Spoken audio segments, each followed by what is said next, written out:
Damos início a mais um programa Anatomia do Poder, que há 7 anos vai ao lar dos brasileiros de todos os estados do Brasil, mostrando o que é o poder público, privado, a imprensa, sindical, acadêmico, por dentro e por fora. E aqui nós fazemos a questão de, principalmente, aqueles que detêm o poder, ou que tiveram o poder, entrevistá-los para que conheça o telespectador brasileiro a forma de pensar dos que fazem a história do Brasil nas diversas áreas, comandando segmentos da sociedade brasileira. Hoje eu tenho o prazer de trazer como nosso convidado uma das grandes figuras do Itamaraty, do Ministério das Relações Exteriores, que é o embaixador Rubens Barbosa. Já tivemos aqui diversos componentes do Itamaraty, ministros de Relações Exteriores, como Rezec, Celso Laffer, e agora temos um dos embaixadores que mais marcou a história do Brasil. Foi embaixador em Washington, nos Estados Unidos, embaixador em Londres, e o Mercosul foi formatado principalmente com o trabalho do embaixador Rubens Barbosa, que agora acaba de lançar um livro, sobre o qual nós falaremos no segundo bloco, a respeito dessa trajetória de um diplomata dentro como representante de um poder do Estado, não de governo, porque a função do Itamaraty, como a função dos militares, são duas funções que são funções de Estado, mais do que funções de governo. Meu querido Rubens, que alegria tê-lo aqui conosco, uma amizade que nos liga há tanto tempo. Eu gostaria que você falasse um pouco do seu livro e, ao mesmo tempo, do seu curso, nesta sua vida de diplomata. Eu tinha um grande amigo, aliás, temos 4 livros escritos juntos, que também era diplomata, que era o Roberto Campos, Roberto Oliveira Campos. Ele brincava, quando escrevia, assim, velho provérbio chinês aqui, eu perguntei um dia para o Roberto, mas o que é? Ele disse, não, é que os pensamentos são meus, mas como houve tanto bom pensamento na China, alguns chineses devem ter pensado isso, então por isso que eu criei um velho ditado chinês, um velho provérbio chinês, etc. Era um grande diplomata também. Né? Mas fala um pouco, Rubens. Bom, muito obrigado aí pelo convite. Tenho muito prazer de estar dialogando aqui com você. A minha carreira começou na década dos 60. Eu fiquei 42 anos no Itamaraty. Tudo isso nasceu, esse livro, o relato, da iniciativa que eu tomei de doar meus arquivos para o CPDOC, para a Fundação Getúlio Vargas. Eu sempre tive uma atenção especial para os documentos. Desde jovem, eu comecei a guardar documentos. E, depois de tanto tempo, eu consegui ter uma coleção razoável. Segundo a Fundação Getúlio Vargas, o meu arquivo lá tem 70 mil páginas. Dos diplomatas, é o segundo depois do Silveira, que foi ministro, que tem 100 e tantos mil. E a minha carreira foi muito diversificada. E a partir desse acervo, né, de documentos pelos vários lugares que eu passei, surgiu a ideia de fazer a história oral. Eles me convidaram e eu fiz durante 20 e tantas horas, 22 horas, depoimentos sobre as diferentes fases da minha carreira, desde o início, lá em Brasília, nos idos de 63, 64, depois o primeiro posto, que foi Londres, depois a minha volta para o Ministério como secretário. Eu tive uma experiência, 2 ou 3 experiências fora do Ministério. Eu fiz parte do programa de desburocratização da Presidência da República com o João Geraldo Piquet Carneiro. Depois eu fui chefe de gabinete do Vladimir Murtinho na Secretaria de Educação.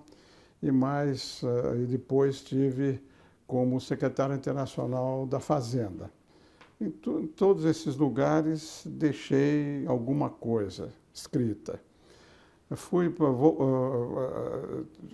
como secretário para Londres, no primeiro posto, e depois fui embaixador em Londres.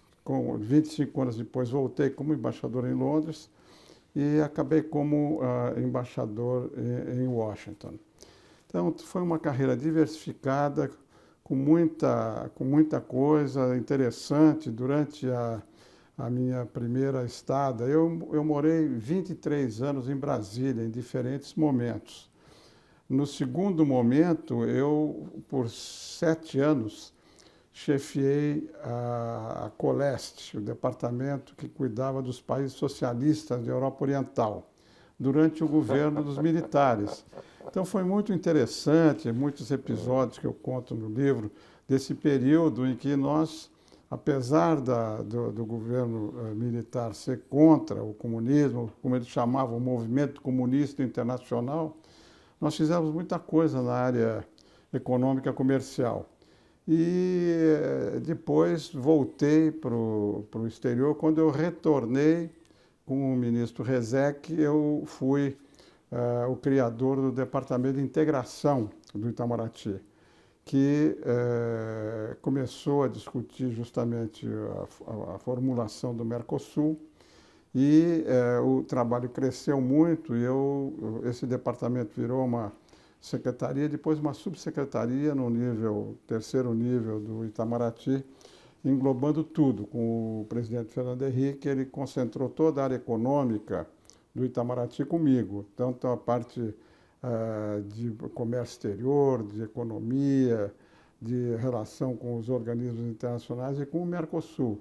Então, eu, como presidente Fernando Henrique, ministro do exterior na época, quando ele fez essa junção, ajudei a negociação da rodada Uruguai, lá do GATT, que criou a OMC, e ajudei a dar forma inicialmente ao Mercosul, que ninguém acreditava, ninguém achava que ia para frente, e nós fizemos um trabalho de construção das regras, da forma da instituição Mercosul e do comércio exterior entre os 4 países.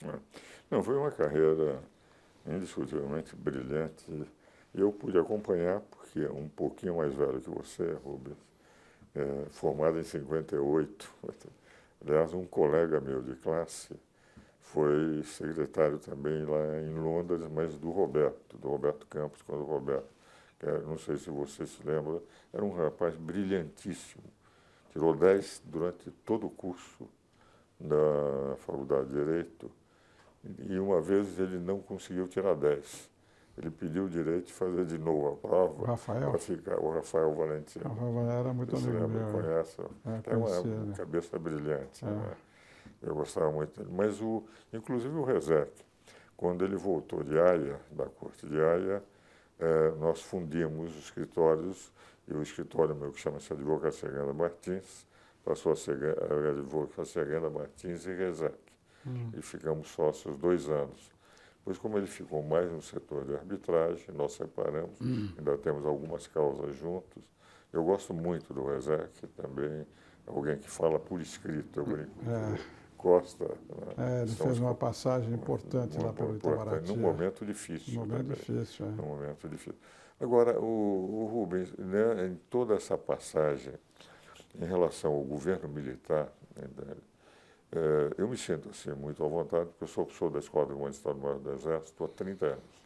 E professor emérito lá, quase todos os generais foram obrigados a assistir algumas aulas minhas por causa desse curso CPAX que eles têm desde a Constituição de 88, foi criado em 89 no Exército.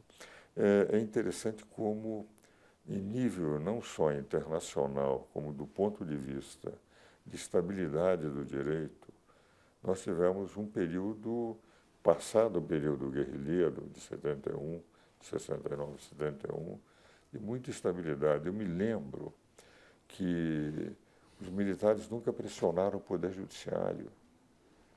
num dos momentos que eu mais discutia com o governo, que era defendia um cliente, ao ponto de o Delfim, hoje meu amigo, mas na época, pediu o confisco dos meus bens e a abertura de um IPM, numa questão contra o governo. Eu ganhei no Supremo Tribunal Federal em 71, que era o caso da Sudã.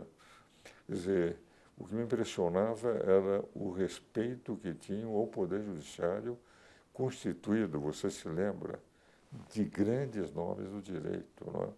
Então, há muita coisa que precisa ser recontada daquele período e sem a emoção e sem a ideologia que muitas vezes vai contaminando o bom raciocínio sobre determinados períodos históricos no Brasil. Eu acho que tanto o Judiciário quanto o Itamaraty tiveram alguns problemas no começo, né? No Judiciário, eles aumentaram o número de juízes, tiraram alguns juízes, e no Itamaraty houve uma ação muito forte, teve uma comissão de investigação, aquela teoria dos círculos concêntricos, em que houve uma adesão ilimitada aos Estados Unidos, né? A famosa frase de Juraci Magalhães, o que é bom para os Estados Unidos é bom para o Brasil. Tirando esse pequeno momento inicial, o Itamaraty não conseguiu fazer uma política externa autônoma, de Estado, né? A continuidade da política externa com os militares, inclusive com algumas iniciativas até contra a teoria que vigia na época, né? A volta dos cientistas que estavam no exterior, que tinham saído por causa... Voltaram, enfim, tem muita coisa. E essa área que eu chefiei lá durante 7 anos com os países socialistas é um exemplo, que nós fizemos tudo com grande liberdade nessa área comercial. Vamos continuar discutindo isso no segundo bloco.